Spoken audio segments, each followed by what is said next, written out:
Sveiki prisijungę prie kvietimo Expo galimybės mokymų pareiškėjams. Aš esu Diana Jasinskienė, verslo skatinimo skyriaus projektų vadovė.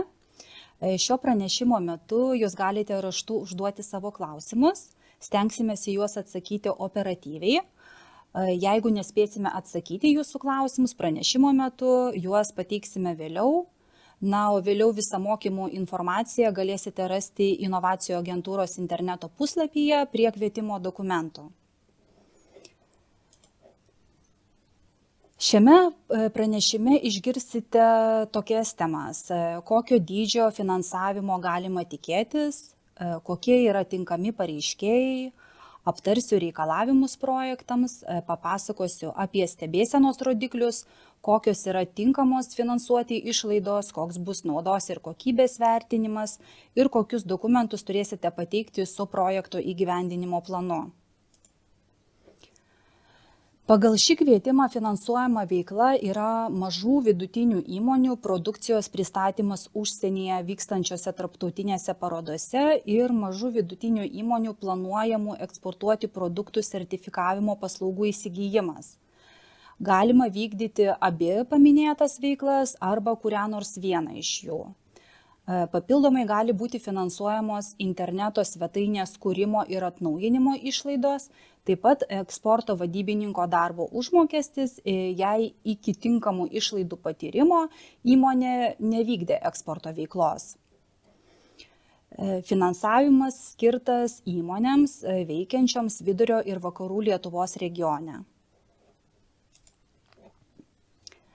Šiame kvietime numatytas biudžetas yra 5 milijonai eurų, didžiausia galima finansavimo lėšų suma yra 100 000 eurų, mažiausia galima finansavimo lėšų suma 10 000 eurų, didžiausia galima projektų finansuojama dalis iki 50% visų tinkamų finansuoti išlaidų. Finansavimo forma de minimis pagalba. Kaip jau minėjau, tinkami pareiškėjai yra mažos vidutinės įmonės vykdančios veiklą Vidurio ir Vakarų Lietuvos regione. Įmonės turėtų veikti netrumpiau kaip 1 metus iki projekto įgyvendinimo plano pateikimo. Paskutinių finansinių metų metinės pardavimo pajamos turėtų būti ne mažesnės negu 145 000 eurų, kai įmonė yra vidutinė, ir 50 000 eurų, kai įmonė yra maža arba labai maža. Bendroje pardavimų struktūroje ne mažiau kaip 51% paskutinių finansinių metų pajamų turėtų sudaryti paties pareiškėjo pagamintos produkcijos pardavimai. Pagal šią priemonę numatyti bendrieji reikalavimai pareiškėjams. Tai yra tinkami pareiškėjai yra, kaip minėjau, labai mažos ir vidutinės įmonės.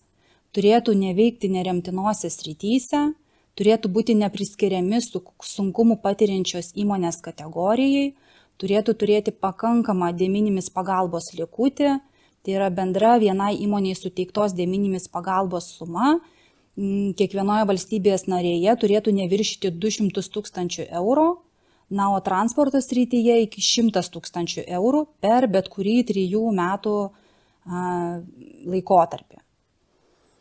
Vertinimo metu vienai įmoniai suteikta de minimis pagalba bus skaičiuojama, kaip jau minėjau, per 3 fiskalinius metus iki tos dienos, kai įmonė įgyja teisę gauti de minimis pagalbą.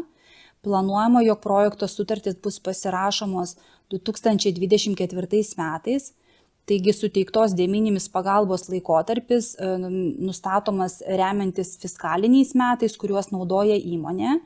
Tai yra, jeigu įmonės fiskaliniai metai prasideda sausio 1 dieną, tokiu atveju suteikta de minimis pagalba bus skaičiuojama už pilnus 2022, 2023 ir 2024 metų praėjusią dalį.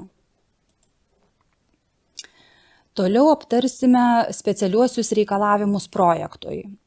Projekto veiklų pradžia turėtų būti ne anksčiau nei po projekto įgyvendinimo plano pateikimo dienos. Projekto veiklos turi būti pradėtos įgyvendinti per 3 mėnesius nuo projekto sutarties pasirašymo dienos. Projekto veiklų įgyvendinimo trukmė turi būti neilgesnė kaip 30 mėnesių nuo projekto sutarties pasirašymo dienos. Tarptautinėse parodose pristatoma turėtų būti paties pareiškėjo pagaminta produkcija.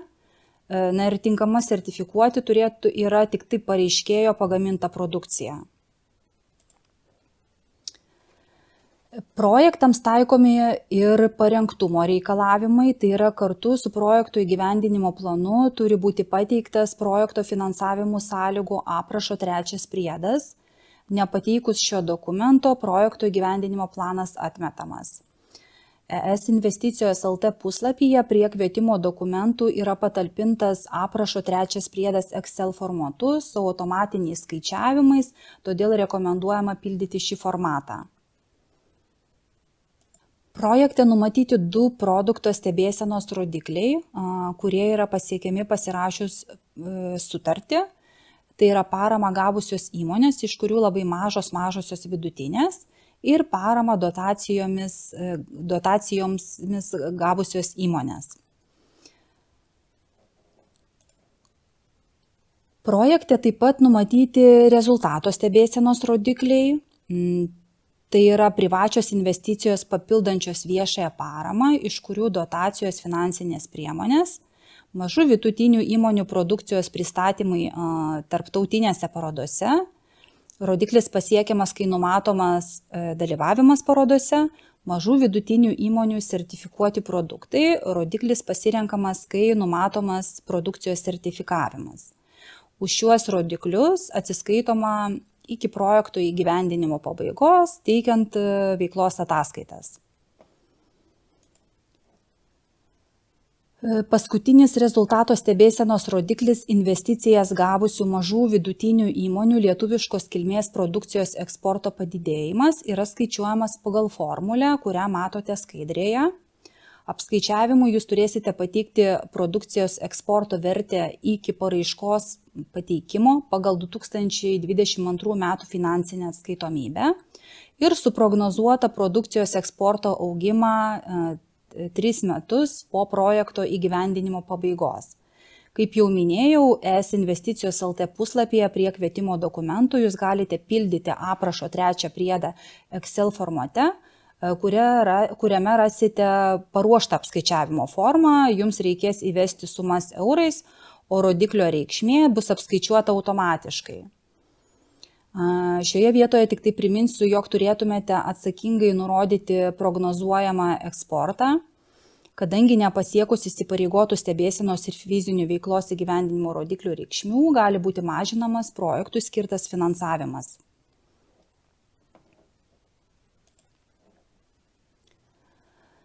Pagal šį kvietimą tinkamos finansuoti išlaidos yra produkcijos pristatymas parodose, tai yra mažų vidutinių įmonių produkcijas parodymas ar pristatymas užsienyje vykstančiose tarptautinėse parodose šių įmonių išsinuomotose atskiruose plotuose ir stenduose. Tinkamos finansuoti projekto išlaidos apskaičiuojamos ir apmokamos taikant dalyvavimo tarptautinėse parodose fiksuotosius įkainius pagal dalyvavimo tarptautinėse parodose fiksuotojų vienetų įkainių nustatymo tyrimą 2023 m. Liepos 1 dienos redakcija. Nuorodą į redakciją rasite esinvesticijos.lt puslapyje prie kvietimo dokumentų. Redakcijoje nurodyti fiksuoti į vieneto įkainiai apskaičiuoti kiekvienai šalies grupiai. Į kiekvieną šalies grupę įtrauktas tam tikras šalių sąrašas. Pavyzdžiui, Vokietija priklauso 3 šalies grupiai, todėl parodos Vokietijoje fiksuotas įkainis yra 13 911 €, kadangi finansavimo intensyvumas yra 50%. Finansavimo suma sudarytų 6 955 € ir 50 centų. Sudalyvavus tarptautinėse parodose projekto įgyvendinimo metu, deklaruojant išlaidas, jūs turėsite pateikti inovacijų agentūrai su veiklos ataskaitomis įrodančius dokumentus, patvirtinančius dalyvavimą parodose. Tai yra dalyvavimo tarptautinėje parodoje ataskaita, mažiausiai 3 parodos stendo nuotraukos, dalyvių katalogo kopija ir dalyvio kortelės kopija. Kalbant apie produkcijos sertifikavimo išlaidas, tinkamos finansuoti išlaidos būtų produkcijos sertifikavimas. Tai yra produkcijos sertifikavimo išlaidos įskaitant produkcijos sertifikavimų reikalingų bandymų ir tyrimų išlaidas, sertifikuojamo gaminio transportavimo išlaidos būtinos gaminiui sertifikuoti, jeigu to neapima sertifikavimo paslaugos pirkimo išlaidos, ir produkcijos gamybos proceso vertinimas, kai tai yra neatsiejama produkcijos sertifikavimo dalis. Kad pagrįsti projektų biudžetą, su paraiška reikės pateikti 3 komercinius pasiūlymus. Išlaidoms apmokėti bus taikoma vertinimo metu nustatyta fiksuotoji suma.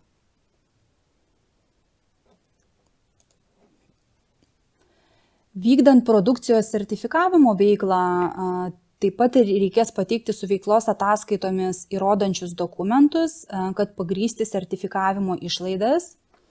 Kaip sertifikavimo išlaidų pagrindimas galėtų būti produkcijos sertifikatas, produkcijos deklaracija, produkcijos privalomo registravimo dokumentas, produkcijos sertifikavimo ataskaitos ar kiti lygiaverčiai dokumentai.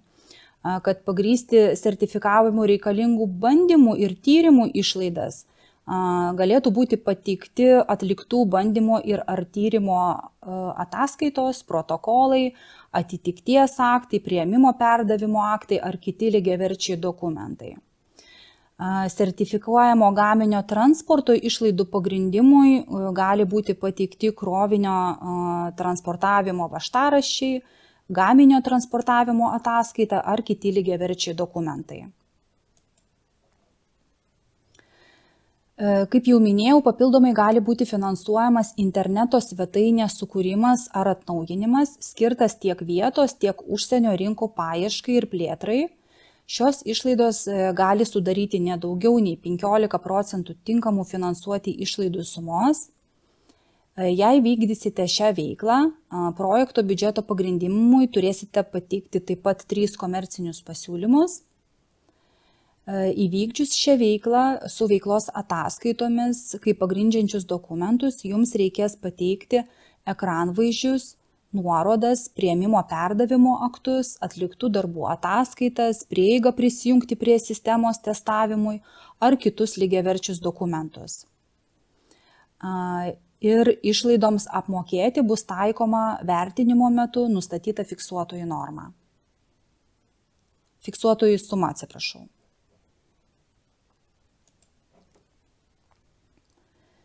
Taip pat papildomai gali būti finansuojamas eksporto vadybininko darbo užmokestis, jei įmonė nevykdė eksporto veiklos iki tinkamų išlaidų patyrimo datos. Šios išlaidos gali sudaryti nedaugiau nei 10% tinkamų finansuoti išlaidų sumos. Išlaidoms apmokėti taikoma vertinimo metu nustatyta fiksuotojų suma. Įvykdžius šią veiklą, inovacijų agentūrai reikės pateikti darbo sutartis, veiklos ataskaitas, darbo laiko apskaitos žiniaraščius ar kitus lygiaverčius dokumentus. Fiksuotojų suma nustatoma pagal buhalterinėje pažymoje nurodytą praėjusių 6 mėnesių darbo užmokestį arba nuorodas į rinkoje esančių panašių pozicijų siūlymus arba gaunamus darbo užmokesčio dydžius. Projektų atranka. Vertinimas atliekamas pagal aprašo 9 punkto lentelėje pateiktus 3 prioritetinius atrankos kriterijus. Projektas nefinansuojamas, jei kriterijų vertinimo metu surenka mažiau nei 40 balų. Projektai atrenkami konkurso būdu, tai yra finansuojami surinkusiai daugiausiai balų. Pirmasis kriterijus yra projekto efektyvumas. Projekto efektyvumas skaičiuojamas kaip santykis tarp pareiškėjo paties pagamintos lietuviškos kilmės produkcijos eksporto augimo ir prašomos finansavimo sumos. Paties pareiškėjo pagamintos lietuviškos kilmės produkcijos eksporto augimas skaičiuojamas akumuliuotai, tai yra suma, kurią sudaro 3 metų po projektų įgyvendinimo pabaigos prognozuota produkcijos eksporto suma, iš kurios dar reikia atimti bazinę reikšmę, tai yra produkcijos eksportą iki projekto įgyvendinimo plano pateikimo. Daugiau balų skiriama projektams, kurių nurodytas santykis yra didesnis. Antrasis prioritetinis kriterijus yra pareiškėjas yra maža vidutinė įmonė gaminanti inovatyvią produkciją. Už antrąjį prioritetinį kriterijų skiriami balai, jei pareiškėjas vykdo pagrindinę ekonominę veiklą, kuri priskirtina prie mokslinių tyrimų ir eksperimentinės plėtros ir inovacijų srities. Aukštesnysis balas skiriamas tiems pareiškėjams, kurių pagrindinės ekonominės veiklos, inovacinės veiklos koeficientas pagal mokslinių tyrimų ir eksperimentinės plėtros ir inovacijų EVRK 2 redakcijos kodą yra didesnis. ES investicijos LT puslapyje prie kvietimo dokumentų yra patalpintas dokumentas, kuriame nurodytas EVRK kodų priskyrimas prie mokslinių tyrimų ir eksperimentinės plėtros ir inovacijų prioritetų ir tematikų. Prie kiekvienos veiklos yra surašyti ir inovacinės veiklos koeficientai.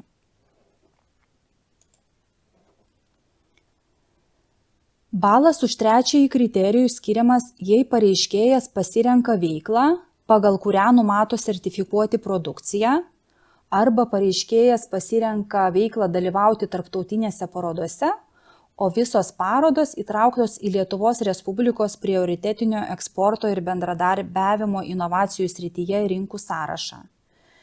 Sąrašą rasite taip pat ES investicijos LT puslapyje prie kvietimo dokumentų. Sąraše yra 32 šalys. Jeigu planuojate visose parodose dalyvauti šalyse, kurios įtrauktos į minėtą 32 šalių sąrašą, jums bus skiriamas prioritetinis balas. Na, o aukščiausias balas suteikiamas, kai planuojama vykdyti abi poveiklės, tai yra ir atlikti produkcijos sertifikavimą ir dalyvauti visose parodose, kurios bus vykdomos rinkose įtrauktose į Lietuvos Respublikos prioritetinių eksporto ir bendradarbiavimo inovacijų srityje rinkų sąrašą. Norėdami dalyvauti kvietime, turite pateikti dokumentus. Atkreipkite dėmesį, jog šiame pristatyme yra aktyvių nuorodų, kurias paspaudus busite nukreipti į tam tikrą dokumentą. Kaip jau minėjau, ES investicijos LT puslapyje taip pat rasite dalinai užpildytą projekto įgyvendinimo plano formą. Taip pat rekomenduojame naudoti aprašo 3 priedą, kuris yra jūsų patogumui parengtas Excel formatu su automatinėmis skaičiavimo lentelėmis.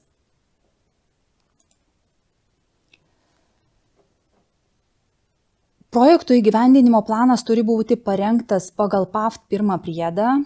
Parengtas projekto įgyvendinimo planas su visais privalomais priedais pasirašomas kvalifikuotu elektroniniu parašu, ADOTS formatu ir teikiamas elektroniniu paštu esinvesticijos@inovacijų-agentūra.lt. Laiško dydis negali būti didesnis nei 25 MB. Kartu teikiamas įgaliojimas pasirašyti projekto įgyvendinimo planą, jei jį pasirašo nepareiškėjo įstaigos vadovas.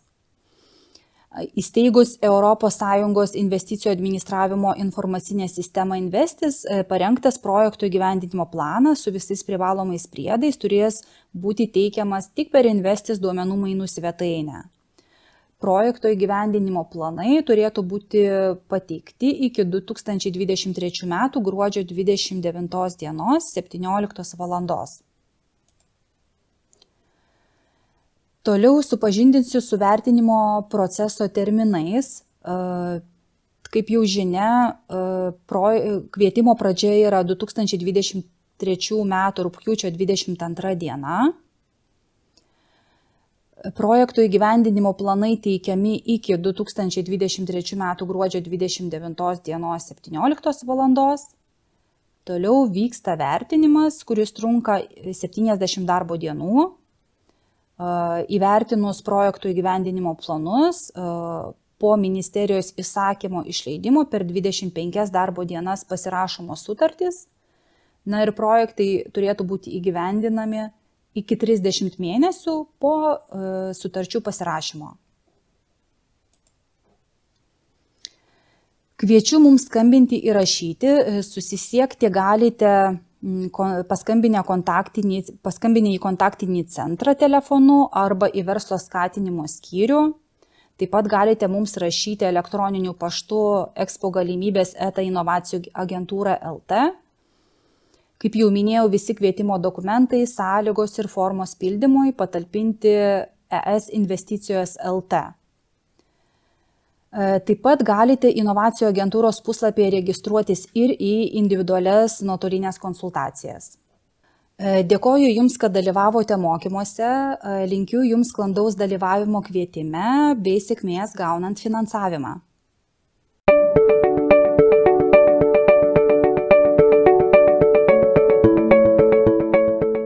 Galvodami apie naujų užsienio rinkų paiešką ir esamų rinkų plėtrą, dalyvavimą tarptautinėse parodose, produkcijos sertifikavimą, interneto svetainės kūrimą bei atnaujinimą, visą tai, ką siūlo pristatoma priemonė Expo galimybės, turime galvoti ne tik, ką padaryti, bet ir kaip tą padaryti. Tam ateiname su pasiūlymu ir kvietimu naudoti vieningą komunikaciją apie Lietuvą. Mano vardas Simona Buziliauskienė, esu rinkų plėtros skyriaus vadovė inovacijų agentūroje ir šiandienos mano pranešimo tema Co-Created in Lithuania – vieninga komunikacija pasaulio vartotojams. Jeigu kas nesate girdėję apie šūkį Co-Created in Lithuania, šis pranešimas tikiuosi padės jums susiorientuoti ir labai tikiuosi paskatinti jūs būti Lietuvos įvaizdžio formavimo užsienyje dalimi. Šiandienos pranešimą apims 4 esminiai klausimai. Tai yra trumpa žinutė apie Lietuvos pristatymo užsienyje strategiją, pristatysiu jums šalies kilmės ženklą, taip pat nacionalinio stendo koncepciją ir žinoma produktų ženklinimą, kurio metu galite panaudoti šalies kilmės ženklą. Taigi, pradedant nuo Lietuvos pristatymo užsienyje strategijos, kam ji buvo sukurta, kokią problemą mes sprendžiame. Tai pagrindinė problema yra mažas šalies žinomumas, mažas Lietuvos žinomumas. Ir žinoma, dar šalia einanti problema tai yra asociacijų su Lietuvos stiprybėmis ir identitetų nebuvimas, beigi vienos istorijos ir veiklos modelio trūkumas.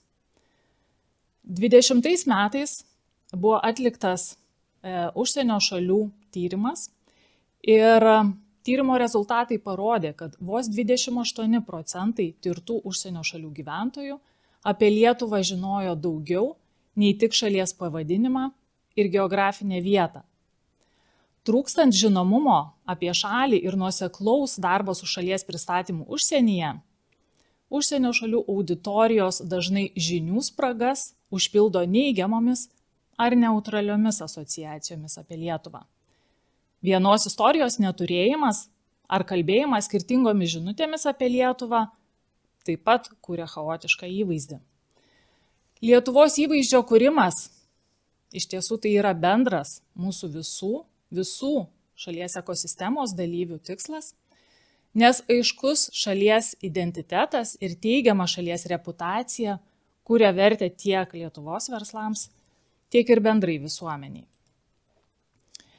Kaip ir minėjau, 20 metais buvo parengta Lietuvos pristatymo užsienyje strategija, kuri yra galiojanti iki 30 metų. Ir strategijoje yra išgrynintos 4 valstybei svarbios sritys – ekonomika, talentų pritraukimas, valdymo sprendimai ir kultūra. Beigi visuomenės vertybės – veržlumas, noras tobulėti, laisvė kurti ir ryšys su gamta. Kartu sritys ir visuomenės vertybės susietos bendru pozicionavimu, Lietuva atvira šalis kartu spręsti globalius iššūkius, kurti ir augti. Ir jas visas vienyje pamatinis prekės ženklas Lithuania Co-Create.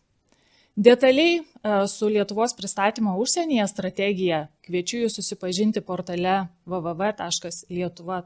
lietuvos.lt, o jūs dabar kviečiu tiesiai pereiti prie šalies kilmės ženklo. Taigi, kai mes kalbame apie Lietuvą užsieniui, mes naudojame šalies kilmės ženklą Lithuania Co-Create. Kai mes kalbame apie Lietuvoje pagamintus produktus, bendradarbiaujant su Lietuvos ar užsienio partneriais, mes kalbame Co-Created in Lithuania vardu. Šis prekinis ženklas atspindi Lietuvos pozicionavimą, kvietimą kurti kartu su pasauliu. Prekinis ženklas Co-Created in Lithuania yra registruotas inovacijų agentūros vardu ES šalyse, Japonijoje, Jungtinėje karalystėje, Izraelyje, Norvegijoje ir JAV. Tai yra vienos svarbiausių mūsų eksporto partnerių.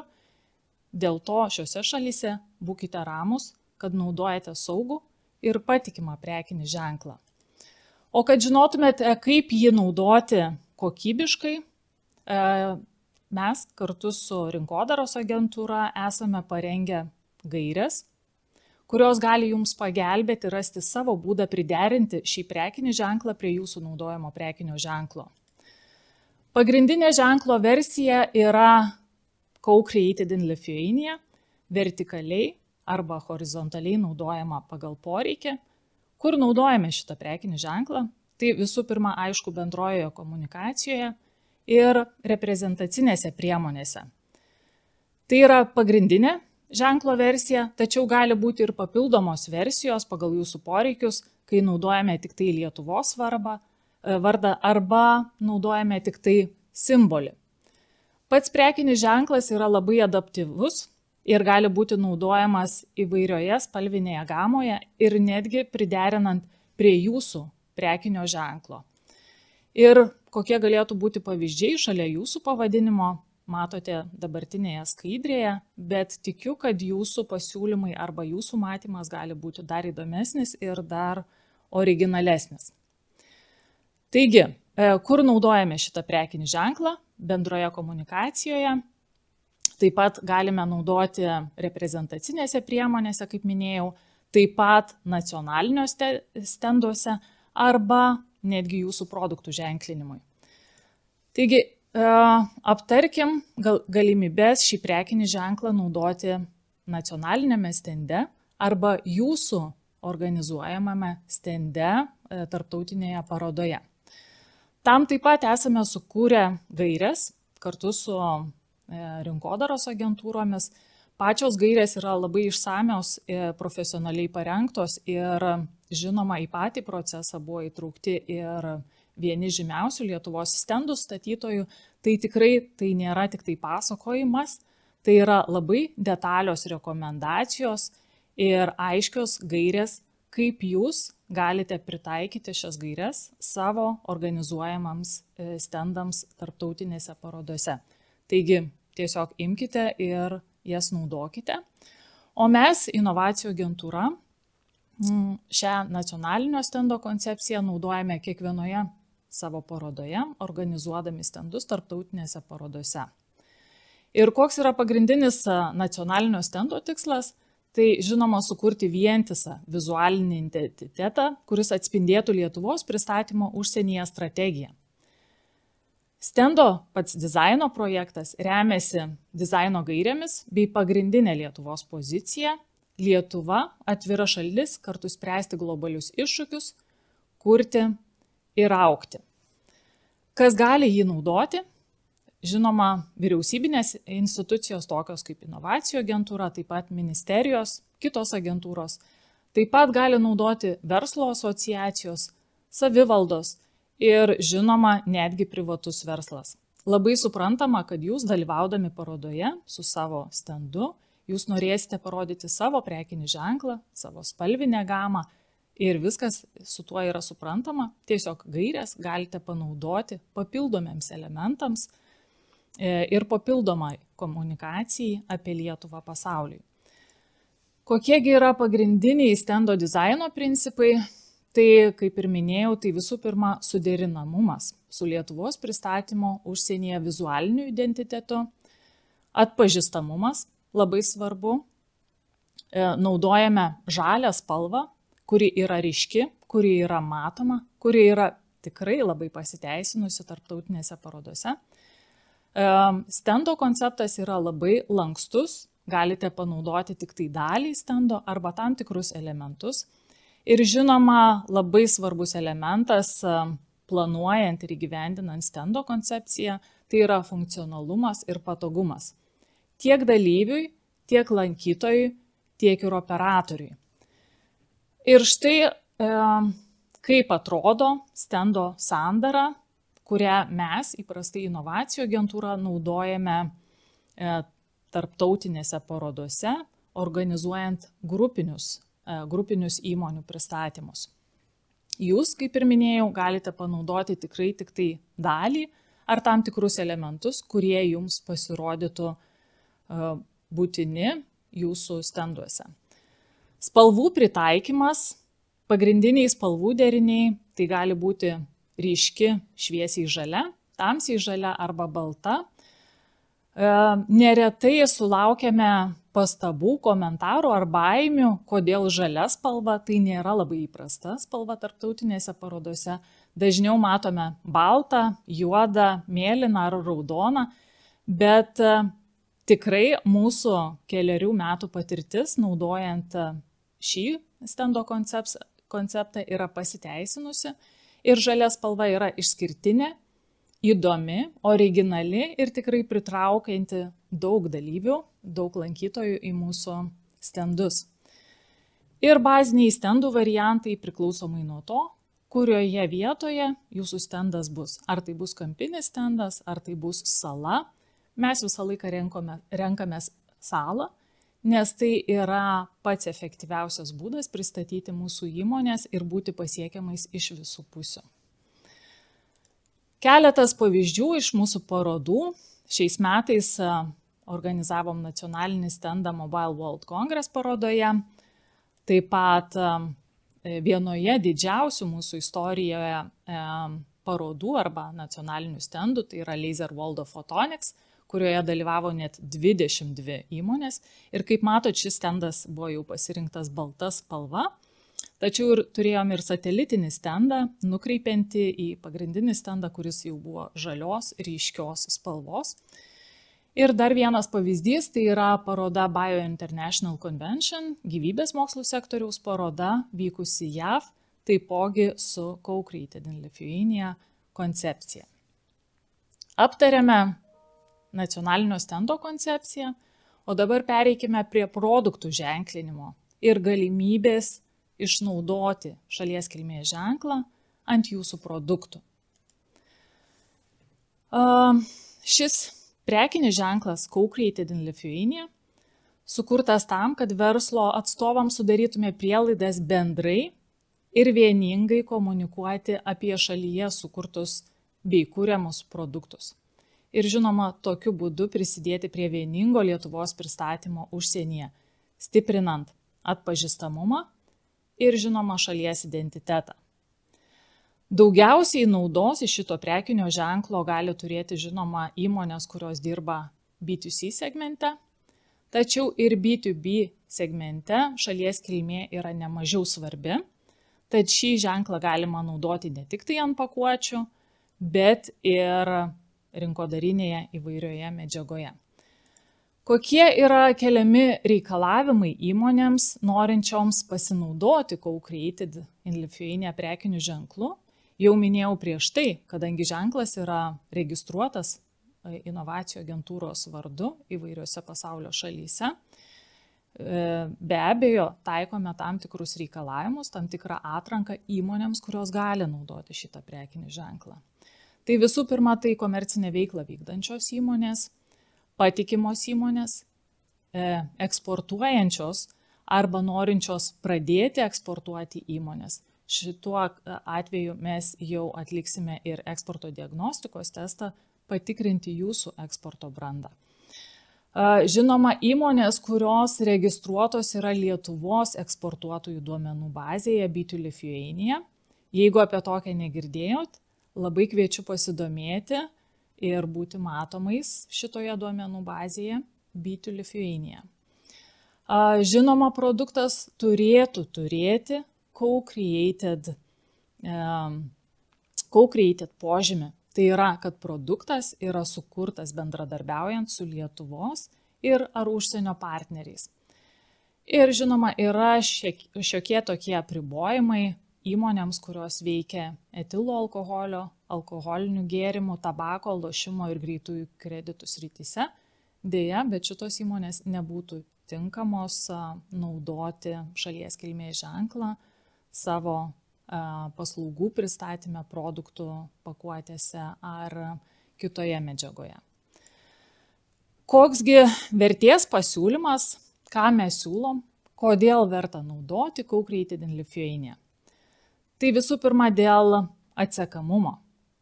3 iš 4 pasaulio vartotojų produktų kilmė yra tokia pat svarbi kaip kaina, kokybė ar funkcionalumas. Antras kriterijus tai yra žinomumas. Inovacijų agentūra ir kitos institucijos šį ženklą naudoja įvairiose tarptautinėse iniciatyvose, kaip pristačiau, tiek nacionaliniuose stenduose parodose, tiek organizuojant verslo misijas, verslo forumus. Jo kalba kalbame tarptautinės komunikacijos kanaluose. Naudojame verslo dovanoms ir kitai atributikai. Taigi patys labai stipriai investuojame į šito prekinio ženklo žinomumą. Tad ir įmonės pasirinkdamos naudoti šį prekinį ženklą bus geriau atpažįstamos tikslinėse užsienio rinkose. Išskirtinumas – dar vienas iš vertės pasiūlymo kriterijų. Prekinis ženklas, jau esu minėjus, yra sukurtas bendradarbiaujant su stipriausiomis Lietuvos kūrybinėmis agentūromis ir rinkodaristais. Tad tikime, kad profesionaliai sukurtas prekinis ženklas gali sustiprinti ir jūsų įmonės prekinius ženklus. Pati ženklo versija yra originali, įtraukianti, kviečianti diskusijai. Todėl tokiu prekiniu ženklu tikrai sukursit ir savo produkto išskirtinumą. Komunikacija. Dalyvaujančioje iniciatyvoje įmonės tikrai gaus daugiau matomumo mūsų naudojamuose kanaluose. Tiek Lietuvoje, tiek ir užsienyje. Be to stebėsime šitų įmonių veiklą, kalbinsime ir dalinsimės sėkmės istorijomis. Stebėsime šitų įmonių naudojančių prekinį ženklą poreikius tarptautiškumo stiprinimui ir siūlysime papildomas vertes aktyvesniai kontaktų paieškai ar žinomumo didinimui. Dar vienas svarbus kriterijus – tai yra patikimumas. Gamintoją palaiko ir patikimumą garantuoja Lietuvos valstybė. Tai yra labai svarbus kriterijus jums, kuriant santykius, ieškant naujų partnerysčių, ypač tolimosiose rinkose, tokiuose kaip pietryčių Azijos rinkos, Japonija, Singapūras, Taivanas, kitos rinkos. Ir pozicionavimas, aišku. Aiškus pozicionavimas apie kartu su partneriais, tiek mokslu, tiek medicina, tiek užsienio verslo partneriais sukurtą produktą. Kaip galime naudoti ženklą etiketėse? Tai ženklas yra labai adaptyvus ir gali būti naudojamas tiek pirminėje, tiek ir antrinėje produkto pakuotėje. Siūlome tiesiog vietoj įprasto mums Made in Lithuania naudoti Co-created in Lithuania arba pasirinkti kitą priimtiną jums ženklo versiją, naudojant Lietuvos vardą arba simbolį. Ženklą taip pat, minėjau, galite naudoti ir komunikacijoje. Tai ypač aktualu paslaugų sektoriaus įmonėm, kurios savo paslaugas pristato tik tai per pristatymus, ar ne? Taigi, šis prekinis ženklas gali būti naudojamas prezentacijose, kataloguose, plakatuose, stenduose ar kitoje komunikacinėje medžiagoje. Kadangi pagal Expo galimybės LT galite atsinaujinti arba net susikurti naują svetainę, naujoje svetainėje taip pat gali būti pritaikyta Co-Created in Lithuania prekinis ženklas. Kokių pavyzdžių šiai dienai turime? Su projektu startavome visai neseniai, bet vienas iš mūsų klientų, mažoji bendrija Vizup, šitą prekinį ženklą naudoja jau kuris laikas ir jį pasirinko dėl prekinio ženklo koncepto, sukurta bendradarbiaujant kartu su Lietuvos ar užsienio partneriais. Šis gaminys, inovatyvus maisto produktas, yra sukurtas bendradarbiaujant su Lietuvos mokslo ir medicinos specialistais. Taigi, prekinis ženklas labai tiko įmonės istorijai, produkto istorijai, todėl įmoniai net nekilo minčių, kad galėtų naudoti kitokį šalies kilmės pristatymo variantą. Esu jau minėjusi šio pranešimo metu apie Lietuvos eksportuotojų duomenų bazę B2 Lithuania ir ši duomenų bazė, visas portalas yra sukurtas Co-Created in Lithuania vizualinio identiteto gairių pagrindu, yra informatyvus, vizualiai patrauklus ir galite tikrai pasivaikščioti po šitą platformą. Jeigu nesate registruoti, žinoma, užsiregistruoti, bet kartu ir pasidairyti ir galbūt pasisemti idėjų jūsų svetainės atsinaujinimui. Prekinį ženklą taip pat naudojame tarptautinėje komunikacijoje, organizuojant įvairius verslo forumus, verslo misijas. Tikrai pamatysite mūsų kvietimuose plačiai naudojama patį prekinį ženklą. Taigi, galimybių labai daug. Labai kviečiu prisidėti prie Lietuvos žinomumo didinimo pasaulyje, būti Lietuvos ambasadoriais ir skleisti žinią apie Lietuvą pasauliui. O jeigu norėsite daugiau sužinoti apie šalies kilmės prekės ženklą, drąsiai kreipkitės į inovacijų agentūrą, rinkų plėtros skyrių ir mes būtinai jums padėsime surasti savo kelią.